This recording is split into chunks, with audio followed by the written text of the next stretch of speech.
Welcome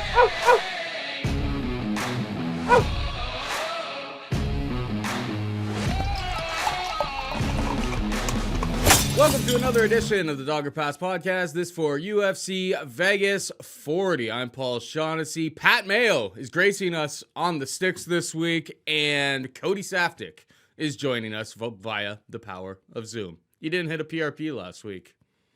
What happened to you? You changed. Yeah, no, actually, it was almost like a relief. Like, you can't get 100 million picks in a row, right? So eventually the dream was going to come to an end. And yeah, I've always said it's not about hitting the PRP. It's about hitting the first line. That's going to secure that you're not going to lose any money. And that's always the main goal. And then you're trying to hit the second line. That's going to ensure you a small profit. The more you hit beyond that, the more profit you're going to get. We always want to hit those long tickets. But the main thing has always been the top two lines. So we hit the top two lines last week. And then thankfully, Tuesday Night Contender Series, again, hit the top two lines on that as well. So as long as we can continue to do that, we're going to grind out a profit, build a bankroll, and ultimately this is a 52-week season. So if we can do that every week, we'd be happy with it. The PRP, that's the extra gravy on the top, but we'll take that when we can as well, right? If we can hit a PRP every 6 months, we're take the kids to Hawaii. The bookie is having some very restless sleeps if we can keep up that type of rate. And you already have two PRPs, like two proper UFC full card PRPs in the year 2021. Let's get another one. Maybe it's this week, maybe it's not next week or this week, but let's get after it either way. We got Aspen Lad taking on Big Norm Dumont. Minus 130 Lad, plus 110 Dumont. Obviously, Big Norm has fought at featherweight. She got a split decision win against Felicia Spencer last time out. She was supposed to take on Holly Holm in this spot. She had always came in at like 139 pounds. She was never really close at 135 pounds. It was just felt like eventually she was going to go up to 145 pounds. Aspen Ladd, on the other hand, she's always had her struggles, well-documented struggles on the scale at 135 pounds. And what is it, 2 weeks ago, she had to pull out of a fight because she struggled on the scales. Now she's coming up to take on, or to the featherweight division to take on Norma Dumont. I mean, it's an Aspen Ladd fight. I don't think that there should be any sort of issue with her making 145 pounds, but she's going to be giving up probably a lot of size and strength coming into her, 2 weeks coming up to this weight class. It's not really like she's not really a pure featherweight yet, I would imagine. So I find it hard to, it was minus 150 Lad a couple days ago. It seems like money is coming in on Big Norm. I can't really fault that money for coming in on Big Norm. I'm going to be watching the weigh-ins just to see the size of these two, but for the purposes of the show right now, pick for me is Big Norm. She's had more time to be in this division. Yeah, so you say that you probably don't got to worry about Aspen Ladd missing weight or looking bad on the scales this time around, but I wouldn't put it past her because this is not just like a recent thing. This is a long time coming. Aspen Ladd's been struggling with weight cuts and struggling on the scales for her entire professional career. She turns pro back in 2013. She's fighting at 125, okay? She turns pro in 2015. 125. First two wins for Invicta, Invicta 11, Invicta 14, both 125 pounds. Now she can't make 25 anymore. So she goes up to 35 and misses weight against Jessica Hoyt, 138.1. She botched weight, missed weight by 2 pounds in just her fourth pro fight after coming up from 125 to 135. And then has largely struggled the entire time she's been at 135 to make the weight. So now she's at 145. And yeah, obviously she's going to make it this time around. But yeah, I don't know. I don't know if it's like a discipline thing or if she's not good at cutting weight, but this historically it's been plaguing Aspen Ladd for a while. Listen, I don't know how I feel about this fight personally. I'm an Aspen Ladd supporter, always have been. And what does she bring to the table that we like? Well, she seems to have very solid cardio, great ground and pound, but is her wrestling good? No. Is her striking good? No. Is her striking defense good? Ooh, terrible. Doesn't move her head. There to get hit. Keep in mind, let's not even mention the Germaine Durandamy one-punch knockout because, again, it's Germaine Durandamy. She's got the capability of doing that to anybody. But it's the Sijara Eubanks fight, Paul. She gets handedly outstruck by Sijara Eubanks, who spammed the exact same right hand on repeat for much of the entire fight. She just couldn't get her head out of the way. Her volume on the feet, not great. Her volume on the ground and pound, very good. So here's the dilemma that we kind of got in our hands. Aspen Ladd, not a great wrestler, but Norma Dumont actually shows 100% takedown defense in the UFC. Mm-hmm. She stuffed all of Ashley Evans Smith's takedowns, and Ashley Evans Smith is a better wrestler than Aspen Ladd. she's a big girl for the division. Like you said, Big Norm, kind of an actual featherweight. She's got judo background. She's going to be able to probably keep this fight standing. Then you look at her last 2 fights, she's been showing off a vastly improved striking. The Felicia Spencer fight, it's pretty much all stand up. And the Ashley Evans Smith fight as well. She lands 94 significant strikes in a knockdown. That's all good stuff. She comes out here, stuffs Lad's takedowns, forces it to be a stand-up battle. Lad doesn't move her head, is taking on a bigger opponent, botched weight 2 weeks ago. What kind of havoc did that wreak on her body? Claims it's a period issue. It might be. But why are you only one of 3 MMA fighters that's ever brought that up as a issue before, right? Because I have heard it. But look at the amount of women's MMA fights you've seen. How many times have you heard it and compared to how many fights you've seen? Yeah, never, right? So I don't know if it's just an excuse thing with her, but it's the same crap. And that same crap has now led off to a 2-year-long layoff. She blew out her ACL and her MCL during that time off. So, dude, there's a lot of red flags here. Mm-hmm. Up a weight class, first fight in 2 years. First fight after an injury. Don't know where her head's at. If she doesn't get this fight to the ground, she's forced to stand up Dumont. Dumont does pull the upset. And for that reason, even though she's my baby, I'm going to take that dog shot plus 110 Norma Dumont. Wow. Line has been drawn in the sand. Not between us, but between Cody and his baby. Never did I think that we'd be here, but it all kind of adds. That doesn't say that, like, a year down the line, if she puts in time to become really strong and fill out her frame and become good at this division. I just think, 135 pounds. She really strained herself to try to make that weight cut 2 weeks ago. And then, having to push around a bigger person and carry them around for 5 rounds, tough spot. Like, if it was 3 rounds, maybe you're like, maybe she can get a couple takedowns, secure top position, hold on to it. 5 rounds is a tall task, especially with somebody with this type of weight cutting issues in the past. Anyway, let's move on. We've got Carlos Felipe taking on Andrei Pitbull Arlovski. I kind of thought that this fight was going to end up being the main event when Holly Holm pulled out.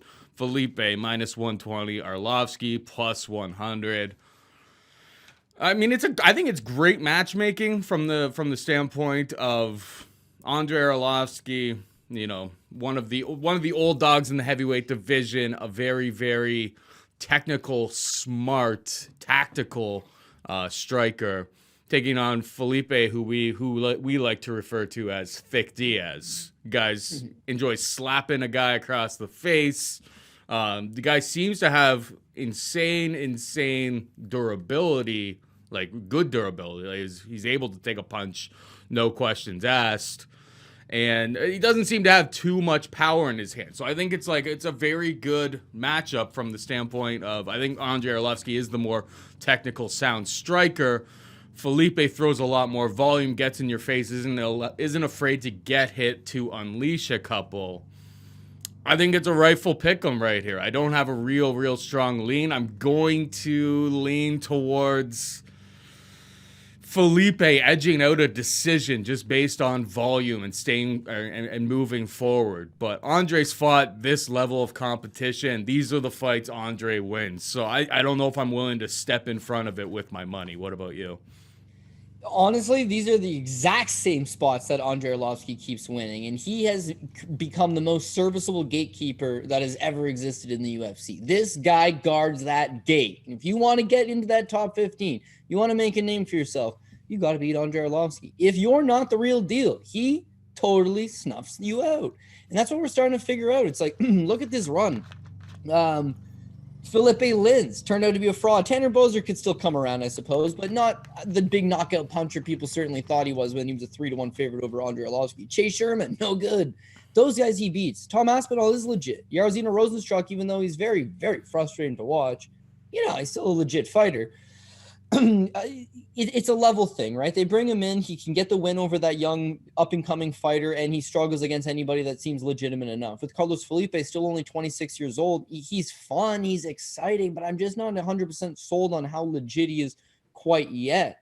The win over Yorgan De Castro, okay, well, it's a low-level win, but Yorgan De Castro just spammed a clinch against the cage and just held him up against the cage. Felipe had no answer for it. He literally just sat there back against the cage. It was a very weird spot, but thankfully he had put more work in, so the judges gave it to him.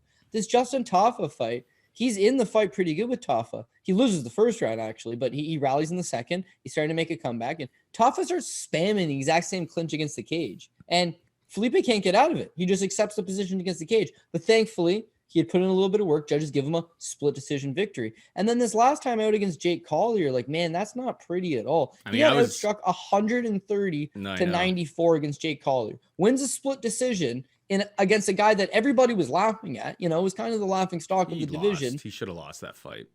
I mean, I was a Collier better, so maybe I was, you know, a little bit biased watching that, but I thought Jake did enough to win.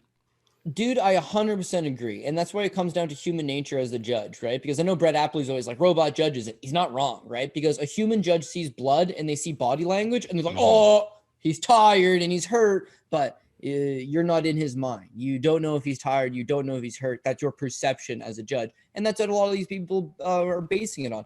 You know how frustrating it is to see one guy win the first 3.5 minutes of a fight and then the other guy rallies back in the last minute, maybe 90 seconds, and it's like, kicked his ass. How do you figure last 90 seconds? That's all they seem to remember. It's like goldfish syndrome. You have the mind of a goldfish. You only remember something that just happened, right? So in this case, yeah, Collier put in some work against Felipe, but Felipe had the better body language, and ultimately it's this close fight. But that's what I'm getting back to, is that his fight with Jorgen was actually very close. His fight with Tafa was very close, and he got outstruck. And his fight with Jake Collier was very close, and he got outstruck. And so where it's easy to say, well, he'll have more volume than Andrei Arlovski, old man Arlovski still got it, man. You know, the Chase Sherman fight, Chase is coming at him, trying to push a pace, and Arlovski answers the question. Not only that, being at American Top Team, they're going with smart game plans for Arlovski. You know, he doesn't fight like an idiot anymore. And I bet you part of the game plan is going to be smother this guy into the cage, right? Strike with him at distance, use some output, beat him to the punch, right? Land 2s and 3s, land that leg kick because it'll be there all day for you, and then smother him up against the cage. And that's where you're going to get the points. This thing's likely going 15 because he's got a cast iron chin, and Andrei's not a power puncher. And Andrei does not have a cast iron chin, but Felipe is not a power puncher. This thing's likely going over 1.5, over 2.5, fight goes the distance. But if Andrei smothers him up against the cage, you know, outpoints him at distance, which we've seen him do many of times against this level of opponent, he's live, 100% live. So not a fight that I really like. And again, I could say dog or pass on it, but it's a plus 100 underdog. Book's kind of on the same page, but I'm not locked into what I love just yet. But as of right now, we're going to have to say a PRP at the end of the show. Like, as of the gun to my head pick, I'm going to take Andrei Arlovski for now. Yeah, it all kind of makes sense.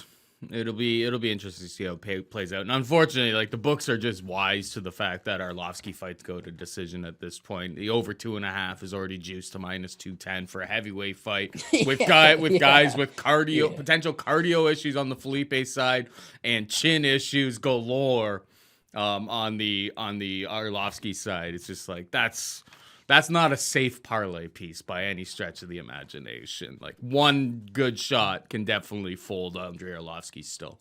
I don't think that Felipe has great power, but we've seen these types of things happen in MMA. All right, moving on down, we got Jim Miller taking on Erick Gonzalez.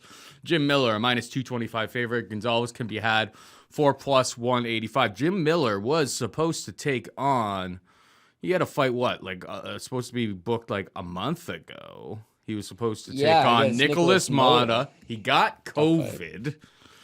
And I was on his Instagram creeping around there a little bit. And he kind of said, like, you know, we're back. It was just like as of 2 weeks ago. He's like, we're back in the gym. We're training. And he's like, you know, COVID, we beat its ass. He's just like, but for a minute there, it was like, Like he gives this like little like gesture like that. So it's like he definitely had a rough time within this past month dealing with it. I mean, watching Gonzalez and, you know, watching him take on some guys that you're familiar with already, like him taking on Rafa Garcia. I mean, he gets wrestle pounded, like just gets, you know, double leg slams. Like, this guy clearly can't wrestle. Maybe I feel like this is like setting up.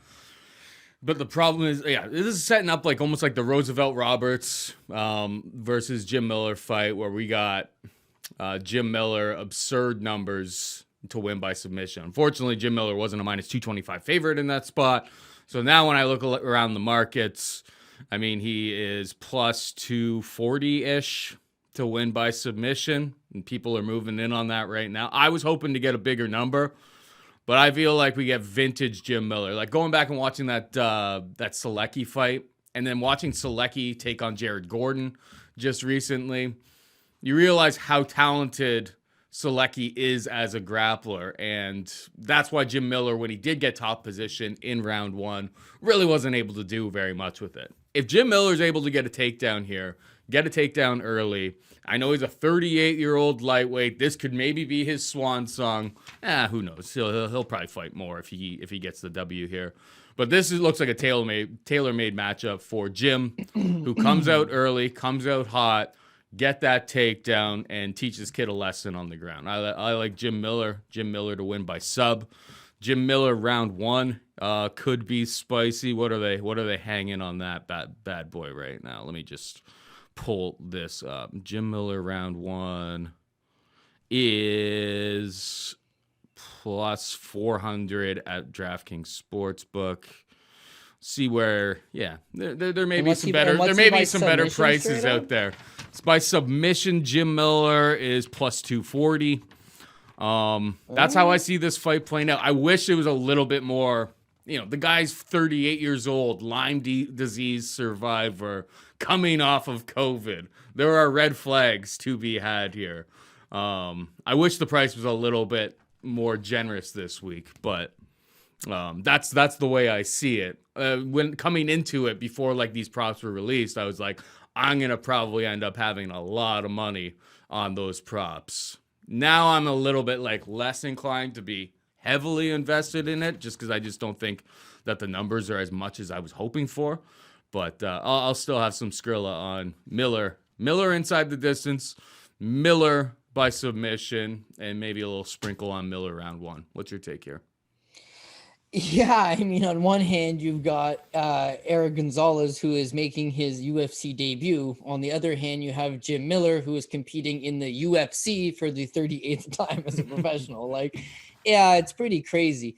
On one hand, Erick Gonzalez made his pro debut in 2015. On the other hand, Jim Miller was considered done in 2015. So, it's so crazy, the amount of experience. I know people are like, wow, he's a short-nosed replacement. It's like, well, actually, the last guy, Nicholas Moda, was also making his UFC debut. So I like how they're trying to use Jim Miller similar to how they use Andrei Arlovski. It's like, hey, here's some young kids. Moda had won a Contender Series contract. This Erick Gonzalez kid, he's one of the top Latin American prospects. He's 29 years old. I don't know if I'd consider him a prospect. 20 fights in his own career, right?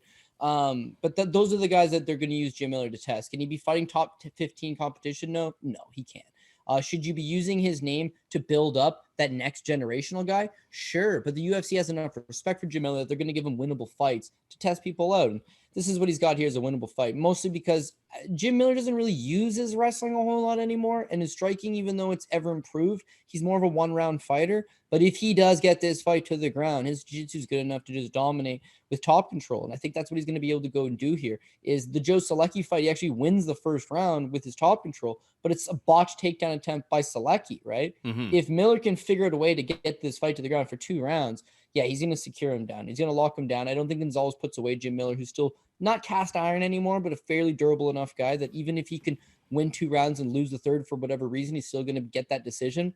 It's all about securing those first 2. I think Jim Miller should be able to do it. He's a guy that's always in shape. Lyme disease has definitely taken a notch off his cardio, but with Gonzalez, again, it's what you look at is his grappling, and his grappling has let him down time and time again. I gave him a pass on that last fight against Humberto Bandenay, his last pro loss, because it's the 3rd fight in a one-night tournament. But still, he's gone to decision in all 3 of these fights. He doesn't look particularly like he's an elite level competition. His striking's okay, but he struggles in the grappling department. And I think Jim Miller is going to be there primed to exploit him. So I do have Jim Miller. The one thing I'll say though is money line is mine is 225. I don't like that's why I'm looking at the props. I'm like, that's my path in this fight is just him coming off of COVID literally in like this past month. Only training, getting back to training for 2 weeks. Like, I don't want to be laying the minus 225. I would rather take my shot with Jim Miller, gets a takedown early, finishes the job, teaches this kid, a lesson in grappling. I feel like those are the better numbers to be attacking here than than tying yourself up to the money line. He could totally win by decision. Maybe Gonzalez is a better grappler, is able to stay out of trouble if they get into those realms, or maybe Miller's just completely shot as a wrestler. But yeah, minus 225, that's when the doubt really starts to creep in. I think the props are the better way to go about it. Maybe like the under 2.5 rounds is a good look, plus 122.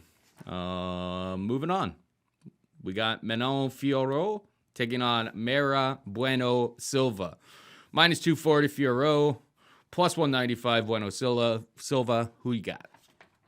Well, I need you to talk me out and why Manon Fiorot is not our top bet of the week. I mean, I really like what I see out of this girl, Paul. She came into MMA with a striking background, is credited as a great striker. And you see great movement, good kickboxing, nasty head kick for days. As an amateur, competed at the 2016 and 2017 IMAFs, winning a gold medal in the latter. So she's actually got a high-level regional show experience as an amateur, turns pro. And Leah McCourt, fairly tough opponent. First time out, it's a split decision. That would be. Well, yeah, I know what you're saying. If you want me to talk her out, because watching Leah McCourt fight on that Bellator card as a gigantic favorite against Jessica Borga at the beginning of the month. That was I was on your parlays and I was shaking. I was shaking, not really shaking, but I was just like, man, she's a minus 1,000 favorite. Like, what is going on here? Like, she was not very impressive. That fight's only 3 years ago. That's the only thing I'm gonna throw on your Fiorot love, because I think she looks like the real deal as well. Yeah, you're absolutely right. The only thing I'll counter with that is Leah McCourt, judo black belt, right? Leah McCourt fights at 145 pounds. That fight in Bellator a couple weeks ago is at 145 pounds. Yeah. Right? This is her pro debut. She's a kickboxer. She's taking on a vaunted judo black belt who's twice her size. And in fact, the fight's at a catch weight of 138. Leah McCourt's huge, and she comes in at 137. She's underweight, right? Mm-hmm. So, shit, man, I'm going to give her a pass there. Not bad. And it was in Cage Warriors, and, people on the scene. Watch the fight. It's a good fight. People on the scene say that Manon should have got the nod there. Dude, honestly, it's a good fight. I guess you could definitely make the argument that she did win it, but it's like you see, oh shit, this is a legitimate amateur, a girl that fought at a high level as an amateur. So now that she's turned professional, she's already got legitimate skills. She's a little bit older. There's another thing I like about her, right? She's 31 years old. So this is her peaking. This is her with an advanced skill set, but only a handful of fights. This is not one of your 22, 23-year-old fighters. They have trouble making weight, and the bright lights get to them. And, there's so much that goes on in your life early on. Manon Fiorot is a much more mature fighter. And then since then, the wins over Corinne Laframboise, big win over at Abu Dhabi Warriors, wins the title there. And she's been flawless inside the UFC, knocks out Victoria Leonardo with a head kick, easy money. The Tabitha Ricci fight, geez, easy money again. This girl looks legit. Now, Ricci was very undersized and short notice, but she dominated her. Fiorot did. So now that girls try to take her down and clinch up with her, she's so strong in the clinch. Like, she's vastly improved her clinch game. Takedown defense is legit. Striking's legit. I can see Bueno Silva marching forward and being aggressive. She's got that shoot to box style. She's heavy on the lead leg kicks. She's going to march forward and stay in your face and try to close the pocket. But that almost plays to Manon Fiorot, who moves laterally extremely well and likes to kick from distance. Mm-hmm. So you should have Bueno Silva moving forward, and you should have Manon Fiorot matadoring from the outside using her long-range kick game. And that's where she's actually at her best. Plus, she'll probably mix in her own counter wrestling and try to take Bueno Silva down at times. So? Anyways, I'm really sold on what I see from her. I'd be a little bit nervous. Well-rounded. I would be a little bit nervous if she took her down with submissions, and I feel like I would feel much better if this fight stays on the feet. Fiorot just chews her up. It's not even close. The only way this thing gets greasy is if we go to the mat, and then we have to learn, is Fiorot's jiu-jitsu good enough to, get out of trouble if she gets into it? That would be my only concern here. Yeah, that's fair enough. I see what you're saying. If we have that big of an advantage stand up, then why would we go to a ground with a girl that's going to throw up an armbar from guard, who could potentially catch you in something? But yeah, I just think there's multiple passive victory for Manon Fiorot, who continuously gets better every time out until she goes out and lays out an egg and makes me look bad. I'm going to continue to ride that. And at minus 240, there's worse lines on this card. So I got Manon Fiorot. As long as you're not against that, I'm feeling confident about it. I'm for it. We should have got on it earlier, though, because that price is just going to continue. She'll be minus 300 by Saturday. Yeah. Julian Marquez takes on Jordan. Jordan Wright. Marquez is a minus 250 favorite. Wright can be had 4 plus 250. When I kind of stuttered there for a second, I was trying to remember Beverly Hills Ninja. Beverly Hill, one of the best nicknames in the game. A guy that we have not given too much respect. He's fun, though. Obviously, the over-under in this fight is totaled to over 1.5. It's 1.5 rounds plus 110 to the over. So, Jordan Wright comes out there. He's going to be throwing some wild strikes, whether it's kicks, punches, all over the place. Guy is very, very aggressive. Julian Marquez is a guy that we haven't really given too much love or respect to. But at the end of the day, he's got the James Krause in his corner. I feel like they're going to be ready to stay out of danger here. Don't stand at range. Go for a takedown pretty much immediately in this fight.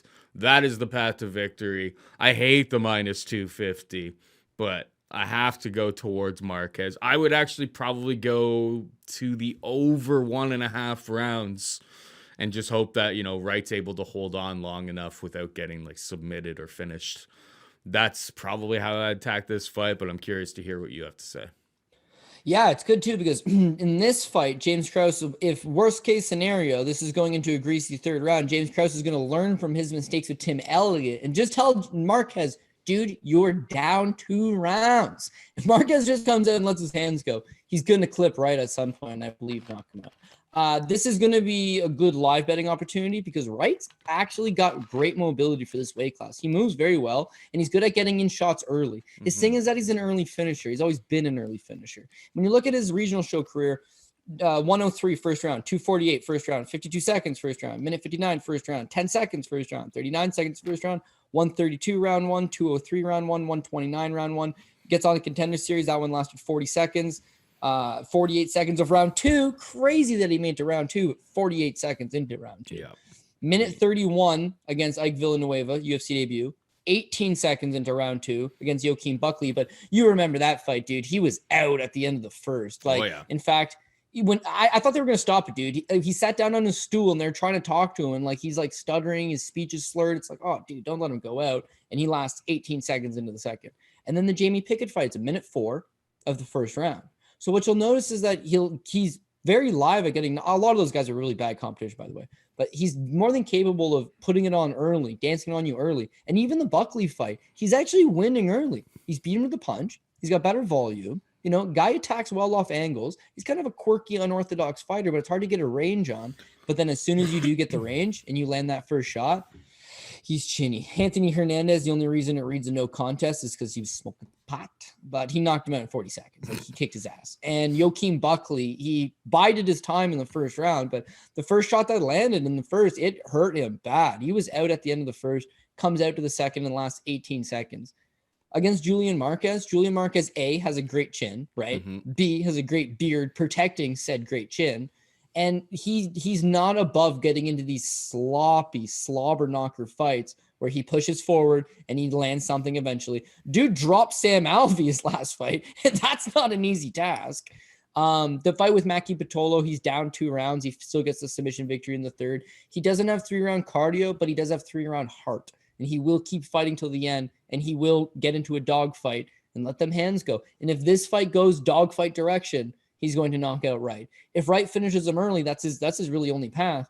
But finishing him early, that's going to be one hell of a task because he's a very durable guy. So you're right. James Krause and company will have the proper game plan, wrestle this guy a little bit, grind him up against the cage, try to tire him out, take some of that steam out of him so that he's not moving as well. But eventually close the distance, get a hold of him, hit him, put him down. Last but not least, this fight's in the UFC Apex. It's a small cage. Yeah. He shouldn't have a whole lot of distance to have to cover it in order to catch him. So I think eventually Marquez is going to get the job done inside the distance. But again, I think you're probably going to be able to get a better live betting price than this minus 250 if you just wait 2, maybe 3 minutes into the first, then try to get on it. But regardless, minus 250. Wait for Marquez to be wobbled but not dead.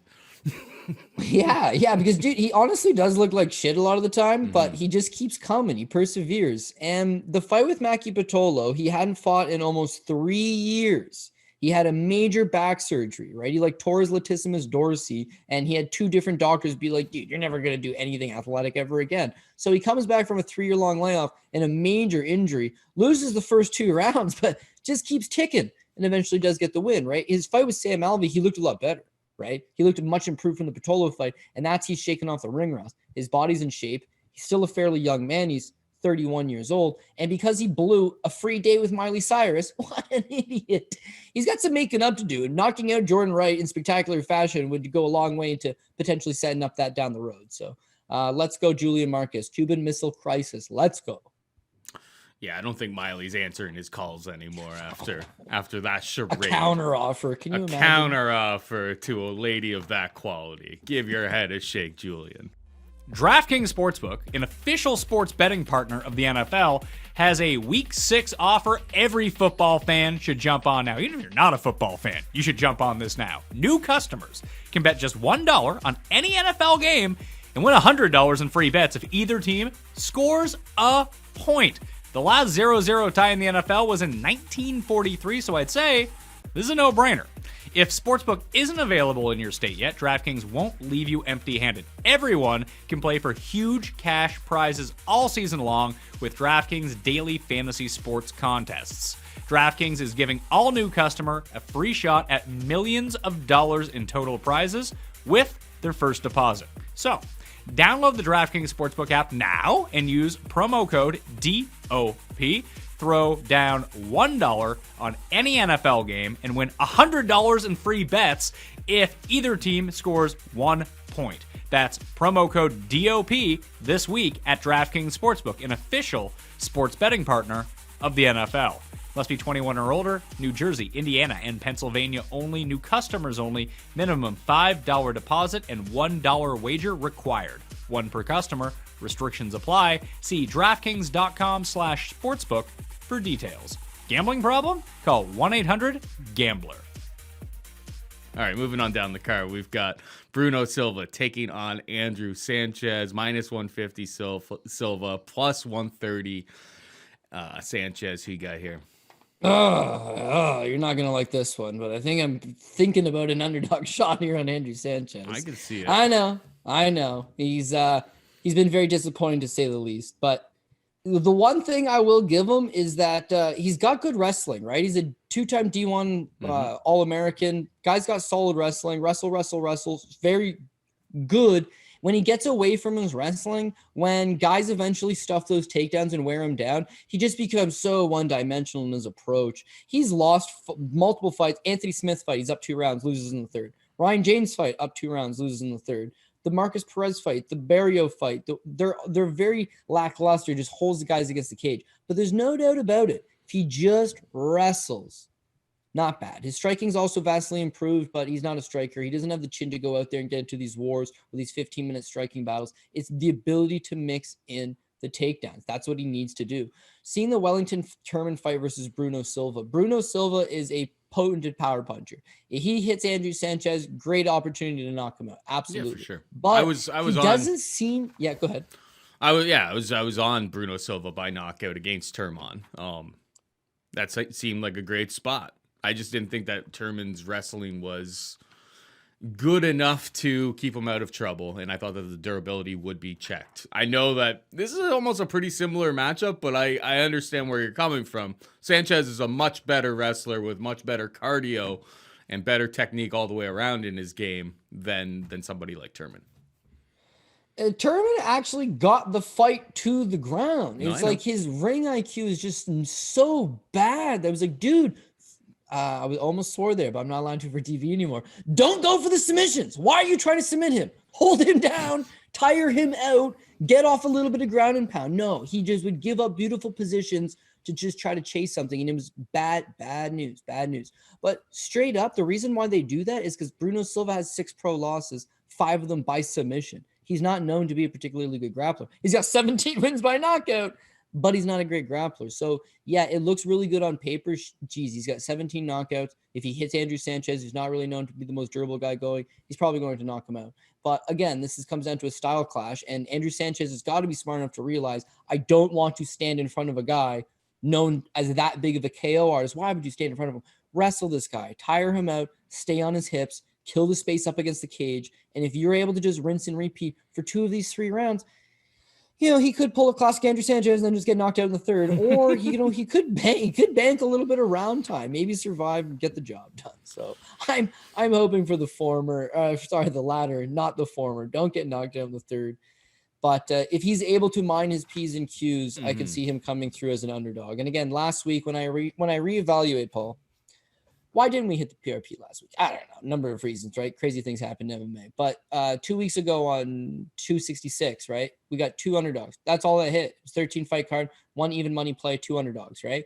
Then the very next card, we hit another PRP, 12 fight card. It's actually only 2 underdogs. So then last week's card, when we did the show, it was 10 fights. I think some got canceled. The Aspen Live fight got canceled. We had keyed in on 2 underdogs. Stupid me. Charles Rosa was one of them. And the other one, dude, Phil Hawes would have lost. I don't care who Phil Hawes was fighting. Phil Hawes was going to lose. That was our other underdog. So when the Hawes fight got scrapped, we're down to 1 underdog. Rosa loses. But all in all, how many underdogs hit on the card? It was 2. We just didn't have those 2. So as much as you can like all the favorites, and the favorites are favorites for a reason, these sneaky little underdogs are going to pop in here and there. Who are the sneaky little underdogs this week? Well, Norma Dumont's a sneaky little underdog, right?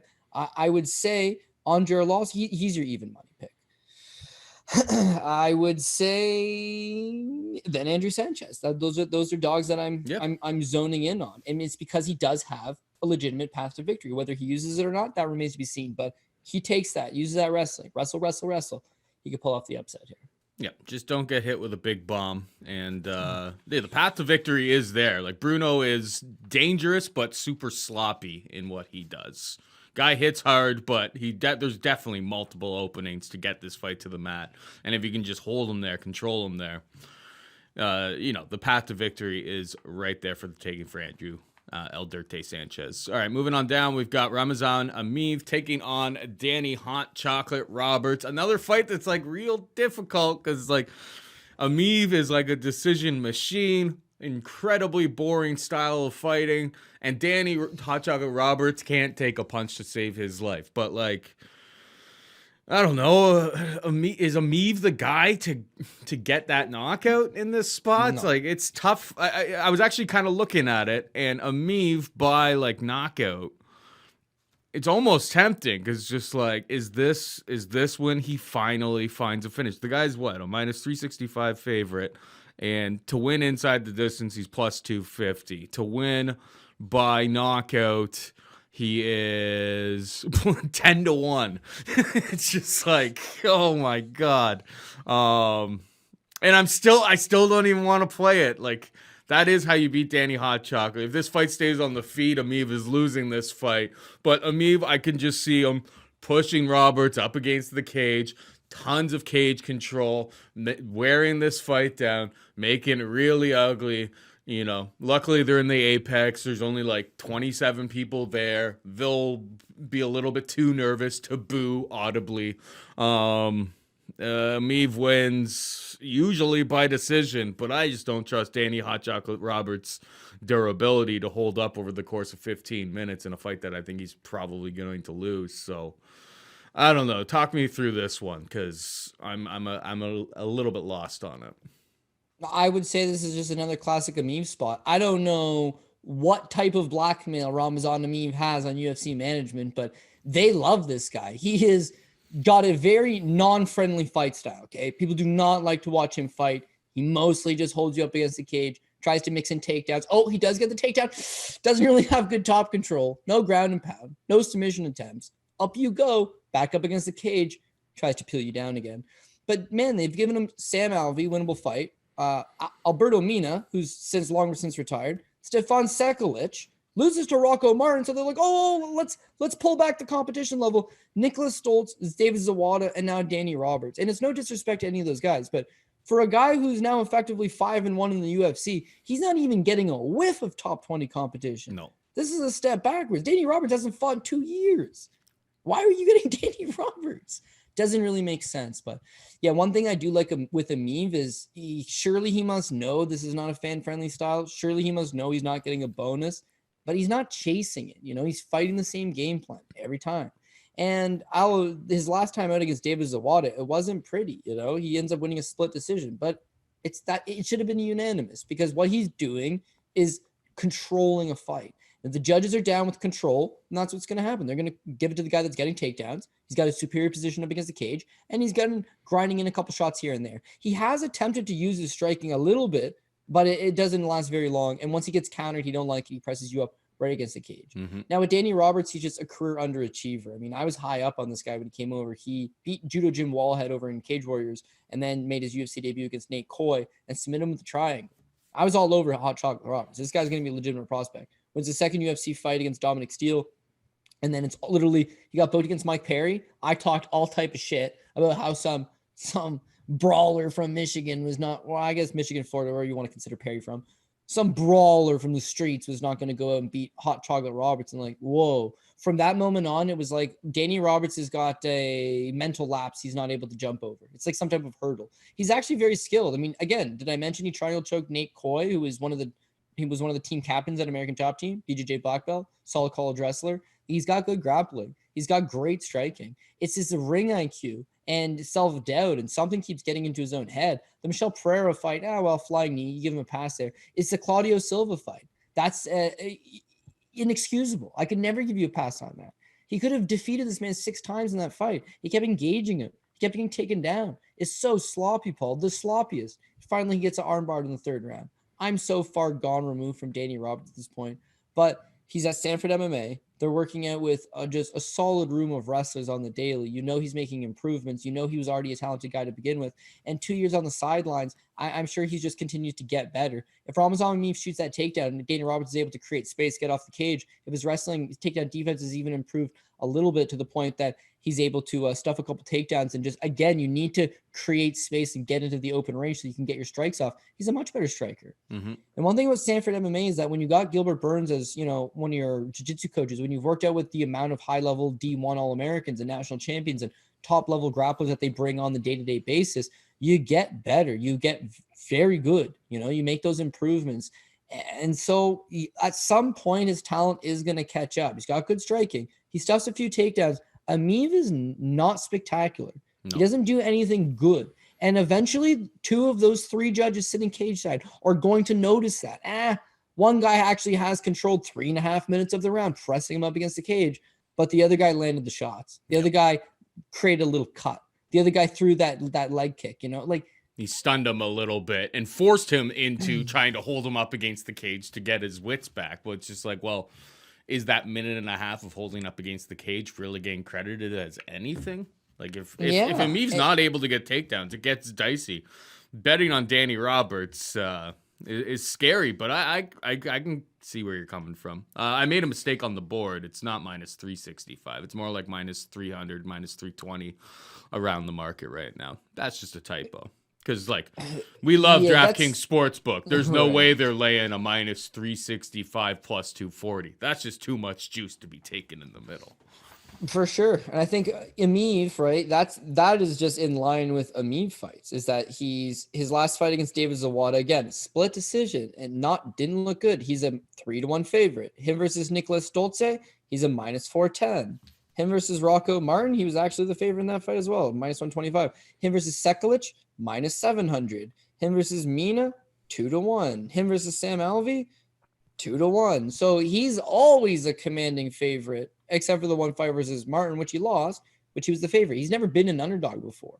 And yet he's fighting low-end competition and not looking overly good. So Danny Roberts pulls this one off. It's like a long time coming. I know he's talented, but it's Danny Roberts. And Emeev just has, I hate saying this expression because it's probably somebody out there is probably offended by it, but his style is cancer. He has a cancerous style, right? And not fun to deal with. And it usually ends in defeat. And it's just very difficult to deal with. So I can't turn my back on Emeev, I don't think, but he's going to be lower on the tickets than a minus 325 would suggest. That's usually top 2 ticket material. I can recognize My nostrils can recognize this, a potential apple pie shit going on here, but he's still probably going to be on the ticket at some point. All right, we got Lupi Godinez taking on Luana Carolina. Lupi Godinez coming in on super short notice. Obviously, she fought last week's card. Similar type of stylistic matchup, but it was down at strawweight. Luana Carolina was getting ready for Sijara Eubanks. So for her, similar kind of stylistic matchup, smaller opponent who probably wants to do more or less the same things that Sijara Eubanks was doing. There's no lines released for this one. Do you have any initial takes? I'm curious to see, and do you have a line? I think they're gonna probably line this at minus because Lupi came off of such a great performance last week. It'll be minus 200 plus 170. That's my guess on how it'll play out. And at minus 200 being, the considerably smaller fighter, I'm a little bit on edge about can Lupita Godinez come out here and just, control like she did against Juarez last week. And I'm not so sure. What about you? Yeah, I think it's actually going to open up bigger than minus 200, and I think I'm all over Lupita Godinez. I do not care about the weight cut; doesn't bother me. She cut weight a week ago, so I wouldn't even. Oh, I'm not worried about weight cut. She's not really going to be cutting too much weight. Yeah, I don't think she's going to be cutting. Yeah, probably not a whole lot. But had they said, "Oh, this fight's at 115 again," then I would have been like, "Oh, I don't know, man. She just made 115 a week ago. Like that's got to wreak havoc on the body." So the fact that this is at 125, probably better suited. What I'm big on Lupita Godinez, man. I am certainly now. I'll tell you why. Even though it was a bum win, this is somebody who's very talented, right? Again, she was accredited amateur, fought for a while. Turns pro, solid victories, taking on decent level of competition every time out, beats Vanessa Demopoulos, fights a 5-round fight, cardio checks out, striking checks out. She is a boxer. That fight with Jessica Panay, she's winning the fight. She's winning the exchanges. Unfortunately, this goes back to who is judging the fight. And in this particular occasion, they go with control over damage, and they give it to Jessica Panay. So what does she do? She goes back to the gym and she starts working extensively on her grappling. Now, this fight with Silvana and Juarez, yes, it's a short notice replacement, but you've seen it, obviously. Mm-hmm. She's working her with her striking. There's no need to take this fight to the ground, and yet she does. She shoots these takedowns, and by God, Paul, nice takedowns. She's very strong. Okay, of course, we know that, but the entries were good. The technique was good. And even the fishing for that armbar, it was high-level setup for an armbar. Why even go for an armbar? You're dominating her. The ground and pound's there, the stand-up's there, the wrestling's there, the control's there. You're twice as strong as her. Why even fish for the armbar? Well, because there's less than a minute left, and my corners told me it's there. I'm going to go for it. She's confident. She's young. She's developing. She's got skills everywhere. Against Luana Carolina, she's going to be able to use those skills in the exact same way. This thing stays standing. Well, geez, you know what? Carolina's a little bit bigger than me. She's a Muay Thai stylist, and she's got great volume. But you know what? Clean, technical boxing is going to win the day over that Muay Thai style. She's going to overcome the kicks, come with the jab, come with the right hand, come straight down the middle. Luana Carolina stands upright. She does not move her feet. She does not move her head. She doesn't have a whole lot of distance control, right? She's tall, but she doesn't use it effectively. And one difference between Muay Thai as to boxing, boxers generally cut footwork, right? And Muay Thai is usually a lot of singular straight angles. So I feel like she's going to have the advantage standing, but only until she decides, I feel like taking this fight to the ground. And then when she takes the fight to the ground, it's hers day and night. I mean, consider Luana Carolina got knee barred by Ariana Lipski, did not know like she ever grappled a day in her life, largely out of place in that fight. And then it turns out there was videos of her strength and conditioning online, like barely can do a push-up. It was all bad stuff. But it's Poliana Botelho vastly improved. She looked stronger. She looked like a better athlete all around, and her grappling looked a little bit improved. But she still squeaked by a split decision over Poliana Botelho, who's not on the level of Lupita Godinez. I feel like this is fights to take everywhere. I can't wait till they drop a line, because as absolutely greasy as this is going to end up being, it's probably going to be a Manon Fiorot, Lupita Godinez at the top. Women's MMA at the top, Paul. This is peak give back your winnings. I know. but I think they'll pull it off. Here's my greasy take on how this fight will actually, and this may be a bearer of bad news type of situation. Here's how I see it playing out. Luana Carolina comes in at 129.5 on the scales on Friday. And Godinez comes in at like 124.5. Commission steps in, says, we can't sanction this fight. Fight gets scrapped completely. And, because Luana Carolina actually missed weight in her last time out as well. So, I mean, there's a big, I think you're overlooking the size disparity here. Huge size of it. It's like a 7-inch reach There's an advantage. 8-inch reach advantage for Carolina. I don't think that she's great at utilizing it, but I mean, yeah, she should have on fight night like 15 pounds on Godinez. So 15 pounds and like 8 inches of reach. Like I would get a little bit nervous if they lay like a minus 400 out there, Cody. Well, I'm hoping that's not the case. I don't know. I think minus 200 is probably how I would line this one. I'd be a little bit careful. Top ticket material. She looked great last week, but now you're it's like recency bias and like against a late notice replacement who was actually her size versus taking a step up. And props to her for taking this spot, but Carolina was getting ready for Eubanks. She's probably just been doing sprawl training. So if this hangs out just on the feet the entire time, could be a little bit dicey. That's all I'm saying.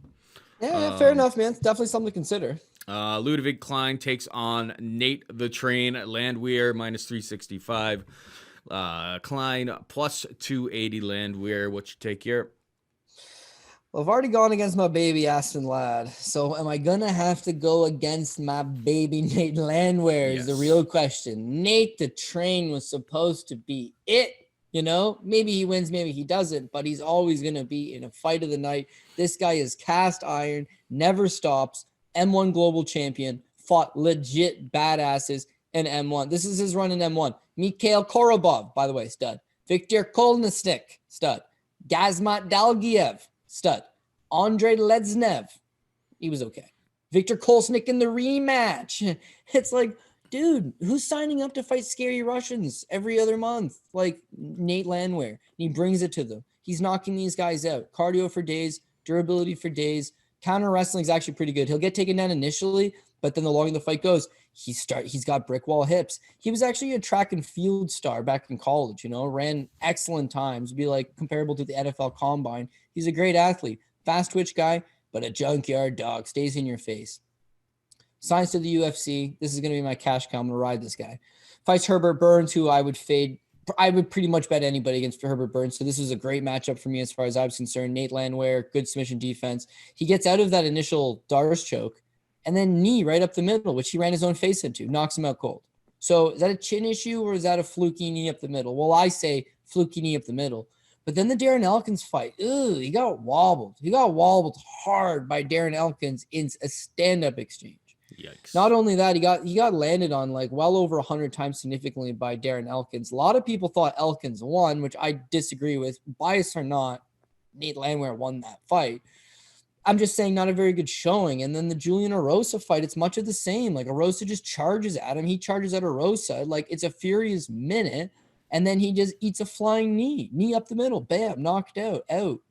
So is he chinny or is he eating just like the most dramatic shots that a man could eat? Like their knees up the middle, flying knees is so crazy. So herein lies the problem with Ludovit Klein is that I know Nate Landwehr is going to pressure him. He's going to come at him and he's going to try to make it a sloppy fight.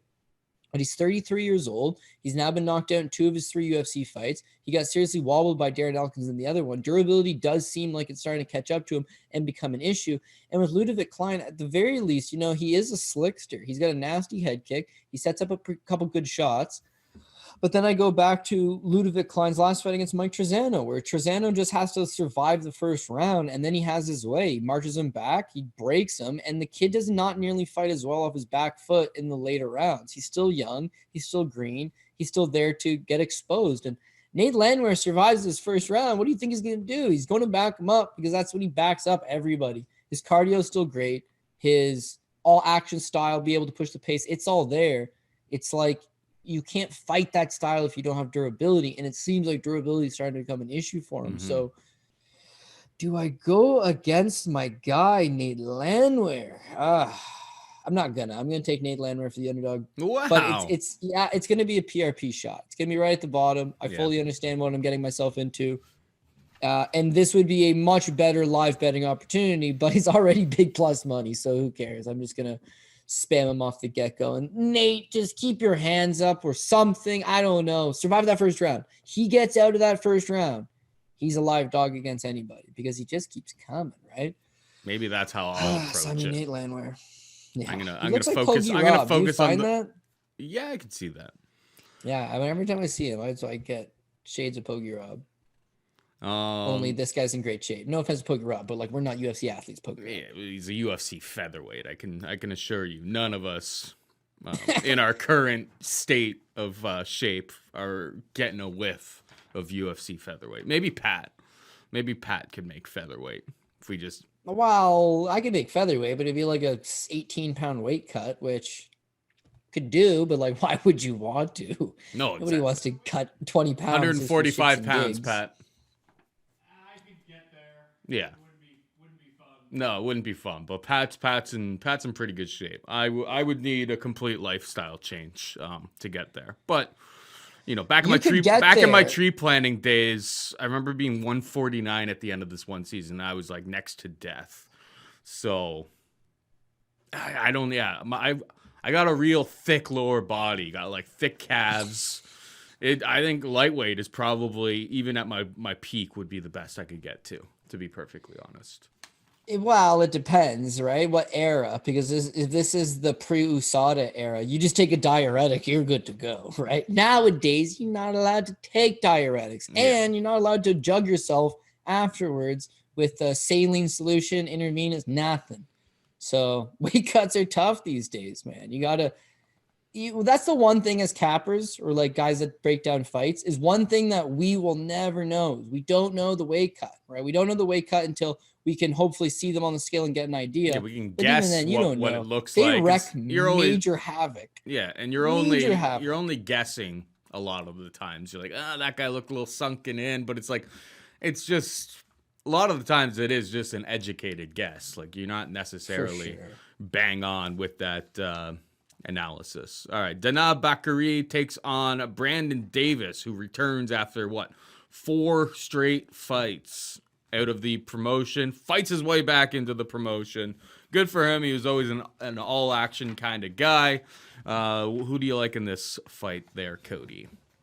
Yeah, you know what? There was a time where I tracked every fighter on the roster. Once they got released, I tracked them day to day. And this is either a sign of there's just too many guys on the roster, or there's a sign of I'm just getting too old and I just got other stuff in my life. I didn't even realize he got cut. I didn't either. I was like, he's been gone for a while. Like he was usually pretty active. And then I was like, oh shit, he's had like 4 fights since what was it, 4 fights? Yeah. 1, 2, 3, 4. Yeah. Gulf Coast MMA 6, 7, 9, and 11. He's been the poster boy for the Gold Coast promotion, I guess. I've never heard of that promotion, but good on him. He fought his way back into the mix. I mean, you look at the losses that he had on his career. I know, right? Giga Chikadze, a guy who has moved himself into the top 5 at featherweight, and that's a split decision loss against Giga. I think Giga's improved a lot since then, but that is a tough day at the office. Kung Ho Kang, definitely a solid guy, another split decision loss. Zabit Magomed Sharapov, obviously a guy who hasn't fought since Brandon Davis lost, but that's for completely different reasons. Just a complete stud. And Enrique Barzola, with his takedown ability, he can make anybody have a tough night. So it's like those.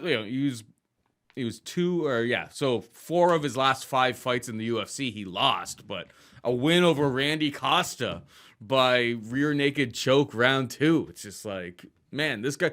It kind of shows you that like the level of competition in the UFC, even if we go back to 2019, was so much higher that like everyone was kind of passing this guy off as a bum. And it's just like, well, actually in the new UFC, he could be actually pretty good. Like, I'm surprised, to be perfectly honest, that he's plus 155, because the issue here is Danaa Bakary, super explosive, especially in those early rounds.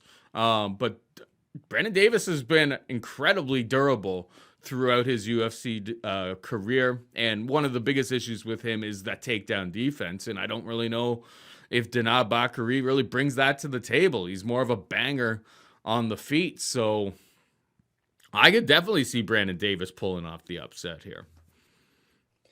Yeah, I agree. You talk about Dana Bakary maybe, exploiting the spotty takedown defense. Dana Bakary has a 0% takedown accuracy in the UFC, only ever attempted one through 3 fights. That was the first fight against Alatang Lee, and didn't get it, right? So he's not a wrestler. He's going to try to back him up. He's going to try to land those hands. And dude, I completely agree with you. One thing I've always liked against Brandon Davis is that he's got a good ability to mix in his skills. He's a well-rounded mixed martial artist. The problem is he's a generalist. And in being a generalist, he's not specifically great in every one area. He's a good striker, not a great striker. He's a good wrestler, not a great wrestler. He's a good grappler, not a great grappler. And they've given him specialists. Giga Chikadze is a world-class kickboxer. Hyunyo Kang is an excellent grappler. Zabit Magomedsharipov is as advertised. I know he doesn't fight a lot. He's got 3-round cardio. He's a problem. The man is a problem in a 15-minute fight. Enrique Barzola, oh my God, did I mention people who are problems? This guy is a problem. He's so freaking strong. He'll take you down 10 to 14 times in a fight. And he's a former Ultimate Fighter champion. So he's always fought high-level guys. The Randy Costa fight is a banger, but he wilts him down. He takes him down in the end. The Giga Chikadze fight, he got 3 takedowns over him, right? It's a competitive enough fight, but you see where Brandon Davis just hasn't quite turned the corner. The first fight for Gulf Coast MMA is this Brad Kelly split decision. It's like, again, geez, man, you're a UFC veteran who's fought some of the best guys in the world, but I don't think you take those fights overly seriously because you just come from the UFC. There's this idea of I should just be winning this fight, right? So I feel like it takes him a little bit of time to get going, but since then he's looked pretty good. I mean, his wins are over journeyman or mid-level competition on the regional scene, but he's got his confidence going. 4-fight winning streak, all going to be good stuff. Only 31 years old. And like you mentioned, I think the durability is going to be a key part of it. Batgerel likes to have his way, hurt his opponents, and then cause them to get hesitant. Whereas Brandon Davis, I've seen him completely rocked. Well, the Randy Costa fight, he was mad rocked. He just keeps coming because he's got the durability, he's got the cardio, and he's got that, never say die mindset. I would say wins over Brad Kelly and Jonathan Island, Ray Trujillo, and John Huber, those 4 wins with the 4 bonuses and your sponsorship money paid less than losing your last UFC fight. So this is big for him. This is, I need to get a win. I need to show the UFC. He's 2-5 at the promotion. I need a victory. He's going to be ready to go. And the fact that he's just fought 2 months ago, he's in shape. He took no damage in that fight. Striking looked good. I think he's going to have a decent shot. Batgerel's been dealing with visa issues. He was supposed to fight Montel Jackson a month ago, pulled out of the fight with a visa issue. Prior to that, he fought Kevin Tividad. That's 6 months ago, and it only lasted 50 seconds. The Guido Canetti fight only lasted 301. So he hasn't actually been outside of a single round in MMA in almost 2 years, a little over 2 years now. That all makes Brandon Davis, to me, at least live underdog. That's what it screams to me. So I'm going to go with Brandon Davis as another underdog selection. All right, and finally we got Ariane Carnelosi taking on Estela Nunes, minus 155. Carnelosi, plus 135. Nunes. What can you tell me about Estela Nunes, who I'm not familiar with? Yeah, I mean, not a whole lot. This is like the one fight that I still got to really buckle down and look at. With Carnelosi, I thought she gave a decent account of herself in her UFC debut against Angela Hill, where tough to make a debut against someone who's so experienced within the division and considered a top 10 talent. But yeah, she looked good. And then her next time out, they gave her a Chinese prospect that really should not have been there. And she looked really good. So it's hard to gauge. It's just hard to get the perfect read on her. Meanwhile, Estela Nunes, she challenged for a title in ONE FC against Angela Hill at 115 pounds, and then largely has not done anything since then. She had one fight against Gina Inglong for one championship in 2018. And then here's what happened. 3 years. A lot of people have this perception where they're like, oh man, I wish I sign with, you want to sign with the UFC, okay? If the UFC wasn't going to sign you, then people are like, well, I'd like to go to Bellator. PFL's trying to crop up. But a lot of people say, well, I'd like to fight for one championship. You don't want to fight for one championship. One championship has these really bad contracts where they're going to sign you up and you're not going to fight. You may fight once a year if they feel like it. If they don't feel like it, you're not going to fight that year. And if you complain, you're definitely not going to fight that year. And if you don't complain, you're probably not going to fight that year. They've got an entire roster of fighters who don't fight. And Eddie Alvarez will get a fight, and Demetrius Johnson will get a fight. What you'll notice is that these fights on TNT, it was like they were like 4 fight cards, 5 fight cards. What about the rest of your roster? No, man. Ever since the pandemic happened and one hasn't been running regular shows, these people got locked into bad contract situations. So she doesn't fight for a year. She gets out of her contract. She signs with the UFC to fight Angela Hill. I talk about another person who's got a debut in the UFC against Angela Hill, but she pulls out with an injury. She gets rebooked against Jinyu Frey, who's a tiny little strawweight, and she also pulls out with an injury. Now she's booked with Ariana Carnelossi here, but you're seeing that she's effectively fought one time in the last 3 years.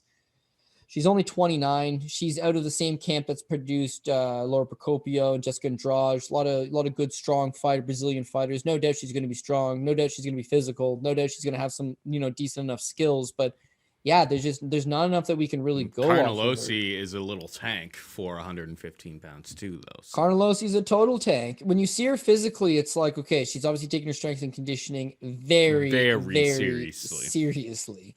And 5'2" with a 61.5-inch reach, it's kind of like, okay, that's why the Angela Hills of the world, and Angela Hill's not very long, don't get me wrong, she's short as well, but they're going to be able to take advantage.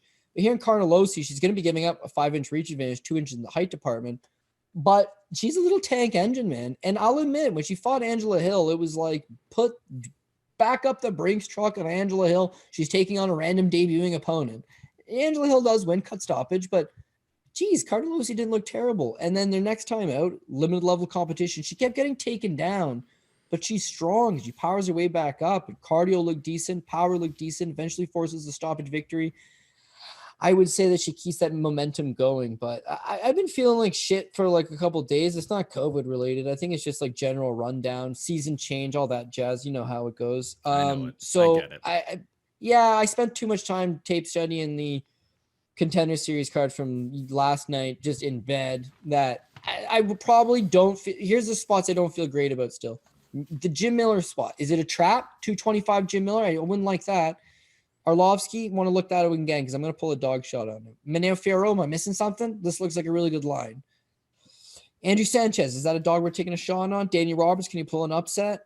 You've totally got me spot on this Luana Carolina, so gonna have to double down on tape study there. Like if it comes out at minus 150, go ham. It won't. Well, maybe I don't know. What do I know? It's a really interesting spot. If I had to guess, it's opening up at 2-1 at the very least. Just because Godinez just won and looked really good. And now it's like, dude, first fighter to appear in back-to-back UFC cards since what? Like Chris Lieben? Did he do it? He fought Aaron Simpson and he fought Sexyama, like back-to-back cards. Like that was like a 14-day turnaround. He might have had a quick turnaround as well, but I don't know if it was that shit's legendary. Cards. And people love that. Yeah. I really like what I see now to Lupita Godinez. She went out there. She was known for her striking. She's a striker. She went out there and looked like, oh, I've been taking my grappling exceptionally serious the last 5 to 6 months. She's going to have to get Carolina down. But the difference between Carolina and Botello is Botello had no cardio, right? Godinez has cardio. So if she's able to keep going, she'll have her way. Listen, this is another grease trap of a card. Like you can see a lot of these underdogs coming through. Estela Nunes is a live underdog. Brandon Davis is a live underdog. I would say Nate Landwehr is a live underdog. You're saying Luana Carolina is a live underdog. Danny Roberts is a live underdog. Andrew Sanchez is a live underdog. I suppose Jordan Wright is, but I feel like Marquez will just grind him down. I think Fiorot is the pick of the week, so who knows? Gonzalez is not a live underdog. He's fighting Jim Miller, so he has to be considered. Arlovski has to be considered. Norma Dumont has to be considered. This is a card where things could go very, very bad very, very quickly, especially if you're parlaying. And I'm a parlay guy. So you got to take that into consideration. Find the spots that you like best. Go with those spots. And that's why I always say the top ticket is where the focus is at. Top 2 tickets. That's where the focus is at. Beyond that, like I fully admit, this one is going to be you've said 2 underdogs been hitting per cards the last couple cards. You've said that before. You've said that before and then swept the damn card. So we're right on the topic. You might as well hit him with the PRP right now. Okay, we're going to go with Norma Dumont by decision. Andrei Arlovski, dog number 1 by decision. Jim Miller, dog number 2, submission. Jim Miller's, those are 3 favorites. I don't know why I said dog number 2. We're going to go Fiorot. We're going to go with Julian. I get confused when I say the method of victory right after. Julian Marquez. We're going to go with Andrew Sanchez as dog number 2. We're going to go with Ramazan Emeev, Lupita Godinez, Nate Landwehr, dog number 3, Brandon Davis, dog number 4, Ariana Carnelossi. Going with 4 underdogs this week. again, we've been looking at 2-2-2-2. One of these cards is going to be a dogs are barking card. This physically looks like a dogs are barking card. I would say, hopefully we got the right 4 underdogs. But even if we don't, I would say at least 3 or 4 underdogs are coming through on this card. Yeah, we just hope that we got the proper combination. You started out that PRP by going by decision and by finish and all of that stuff. And then you stopped right at Manon Fiorot. Well, because I'm just trying to list them off. And then I know Hunter Man's always like, can you put the method of victory? It's like, you've watched the show, dude. I broke down the entire fight, including what I think the method of victory is going to be. You don't need me to wrap it up for you right at the end.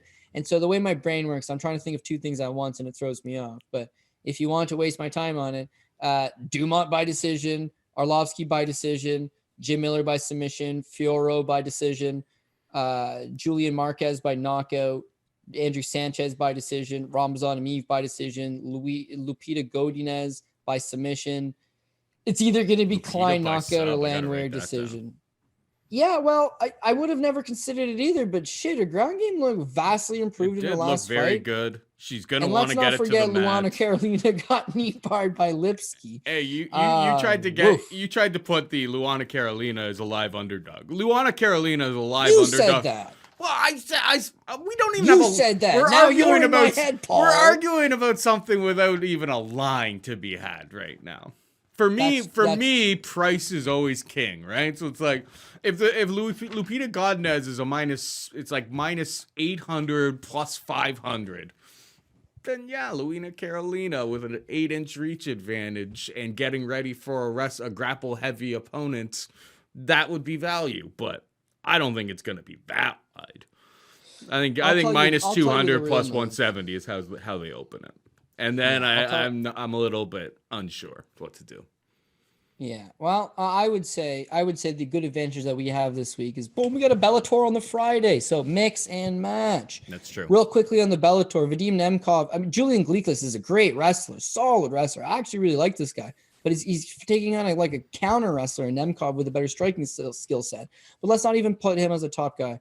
Corey Anderson should straight up outwork Ryan Bader. Straight up. He really should. He's got a much better gas tank. The wrestling's going to be on par. He's just going to outwork him. Bader could clip him. Sure, it's Corey Anderson, but he's going to get worked over. Henry Corrales should win, but he looked so bad in his last fight. Avoid him. Benson Henderson shot to bits. Brad Primus not really all that good. You avoid that. Carl Albrechtsen should have his way here. Minus 170. This guy's a standout Swedish wrestler. Fought in Ryzen. Wrestling for days. Won his Bellator debut. Looked like $1 million. And this Yagish Maradanov, he's got a nasty left hook. He hits you, you're in problem. But he's not a very good wrestler. He got exposed PFL his last time out. He's going to get exposed here again.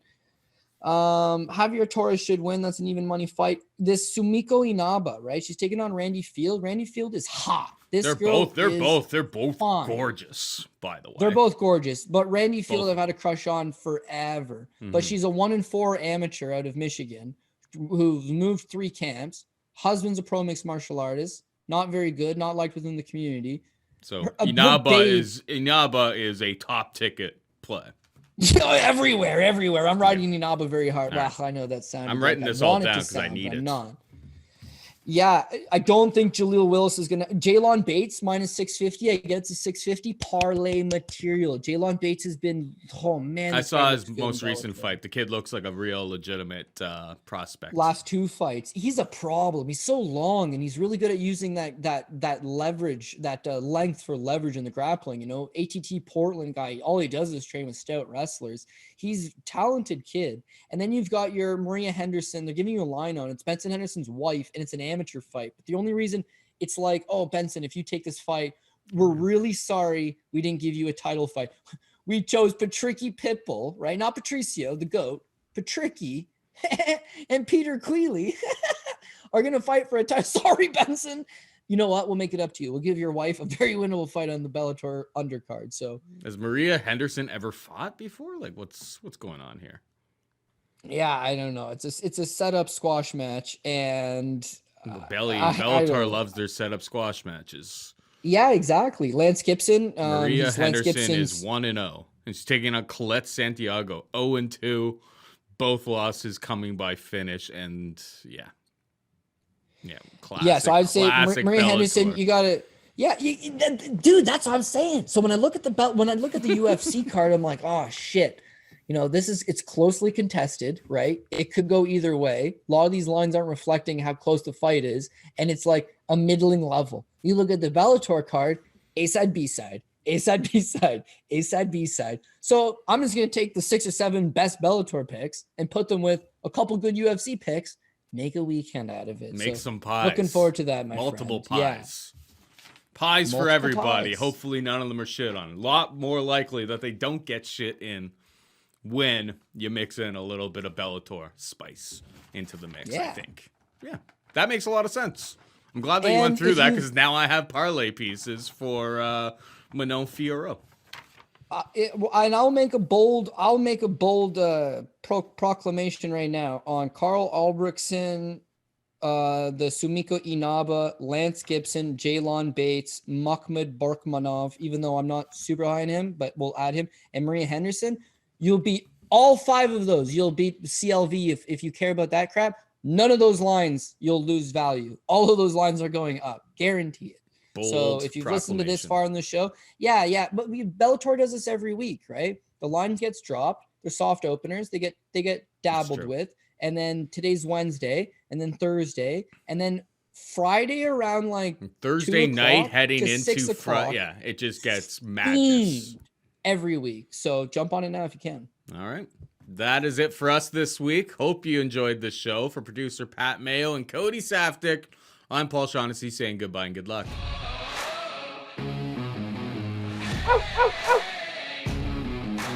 Oh.